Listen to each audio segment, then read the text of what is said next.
Inti Jaya Tipikor Polres Majalengka menggelar apel siaga tanggap bencana tahun 2025 pada hari Rabu 5 November 2025.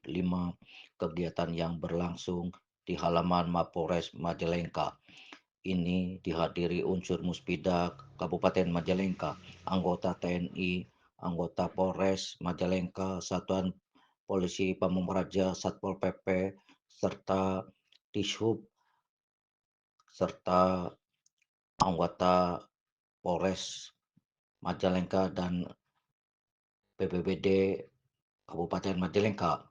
Bupati Majalengka Dr. Andes Haji Eman Suherman MMMSI bertindak sebagai inspektur upacara. Dalam sambutannya, Eman menegaskan pentingnya kesiapan seluruh elemen dalam menghadapi potensi bencana di wilayah Majalengka yang dikenal memiliki tingkat kerawanan cukup tinggi.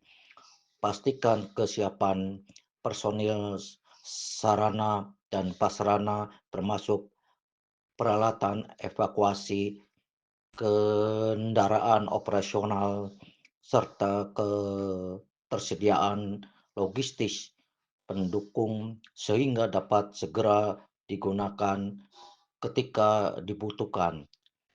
Eman Suherman dalam amanatnya, apel siaga ini juga dihadiri Kapolres Majalengka AKBP Willy Andrian yang mendampingi Bupati selama kegiatan berlangsung. Seluruh peserta tampak mengikuti apel dengan hikmat, menandai kesiapan lintas instansi dalam menghadapi musim hujan yang kerap disertai potensi bencana alam seperti banjir, longsor, dan angin kencang. Kepala BPD Kabupaten Majalengka Dr. Haji Agus Tamin menambahkan bahwa masing siaga bencana di wilayah telah ditetapkan sejak November 25 hingga April 2026. Menurutnya, langkah antisipasi dan koordinasi lintas sektor menjadi kunci dalam minimalisasi risiko bencana yang mungkin tengah terjadi. Kesiagaan bencana di Majalengka akan terus kami tingkatkan berdasarkan indikasi bencana Jawa Barat. Majalengka berada di urutan ke-15. Karena itu, seluruh perangkat daerah harus menyiapkan segala hal untuk mendukung penanganan bencana secara cepat dan tepat. Demikian informasi Majalengka Inti Jaya Tipikor Makrolis mengabarkan. BMKG serta berbagai pihak terkait lainnya di wilayah masing-masing. 2. Berikan informasi dan imbauan Kamtibmas terkait potensi ancaman bencana. 3. Pastikan kesiapan personil, sarana dan prasarana, termasuk peralatan evakuasi, kendaraan operasional, serta ketersediaan bantuan logistik pendukung sehingga dapat segera digerakkan kapanpun dibutuhkan. 4. Simulasikan kegiatan tanggap darurat bencana secara rutin sebagai sarana edukasi dan pelatihan kesiapsiagaan. 5. Kedepankan kecepatan dan ketepatan respons dalam tanggap darurat bencana, mulai dari evaluasi, penyaluran bantuan, pemberian trauma healing, hingga percepatan pemulihan dan rehabilitasi infrastruktur maupun kehidupan sosial ekonomi masyarakat yang terdampak melalui kerjasama lintas sektoral.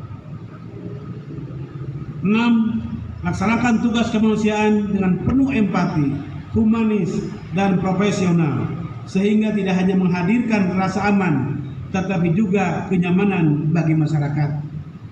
7. Pastikan seluruh kegiatan penanggulangan bencana dilaksanakan sesuai prosedur, baik sebelum, saat, maupun setelah terjadinya bencana dengan terus melakukan evaluasi dan perbaikan secara berkelanjutan guna meningkatkan resiliensi bencana. 8. Tingkatkan koordinasi dan sinergitas dengan seluruh stakeholder terkait, baik TNI, BNPB, Basarnas, PMI, BMKG, pemerintah daerah, relawan dan masyarakat, serta berbagai pihak lainnya guna memastikan pelaksanaan penanggulangan bencana berjalan terpadu dan tepat sasaran. Sebelum mengakhiri amanat ini, terkait dengan bulan ini November sampai April 2026 itu provinsi sudah mengeluarkan edaran kaitan dengan kesiapsiagaan bencana. Tentunya kita di daerah breakdown ya kait dengan edaran itu, dan kita juga sudah mengeluarkan edaran tanggap darurat bencana. Nah, kalau kita berbicara Majalengka itu kalau lihat dari indeks resiko bencana ya, bahwa Majalengka itu masuk ke urutan 15 ya kalau dari tingkat provinsi. Kalau di tingkat nasional itu ada diurutkan ke 373 urutan ke 373 poin ya. Artinya dari 450 kabupaten kota di Indonesia ini kita di urutan 373. Nah, berbicara Majalengka itu rentang bentang alamnya memanjang utara selatan ya, yang sebaran kaitan dengan lokasi bencana itu di selatan ya, di daerah-daerah Cikiji gitu ya, Lemah Suci, Bantarujek, Malausma, itu daerah-daerah yang rentan terkait dengan longsoran. Nah, di daerah utara itu seperti kita ketahui bahwa Kertajati, Jatiluhur, Ligung, Jatiwangi, Kasokandal dan sekitarnya itu adalah daerah rentan-rentan terkait dengan banjir ya. Nah, kita sebagai aparat pemerintah tentunya harus mengantisipasi terhadap yang tadi saya sampaikan morfologi kebencanaan di Majalengka.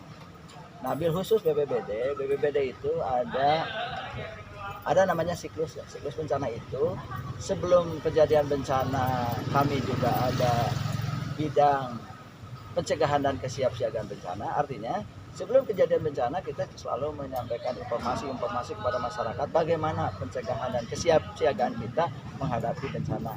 Yang berikutnya, bila terjadi bencana kita juga ada bidang kedaruratan dan logistik. Bagaimana kita membantu masyarakat yang terkena bencana, terutama bagaimana kita meringankan dulu deh kalau ada orang terkena bencana ya. Yang berikutnya pasca bencana. Nah, bagaimana sikap kita setelah terjadinya bencana? Apakah ada fasilitas umum yang terganggu terkait dengan bencana? Nah, itu baru kita adanya bidang rehab dan rekon.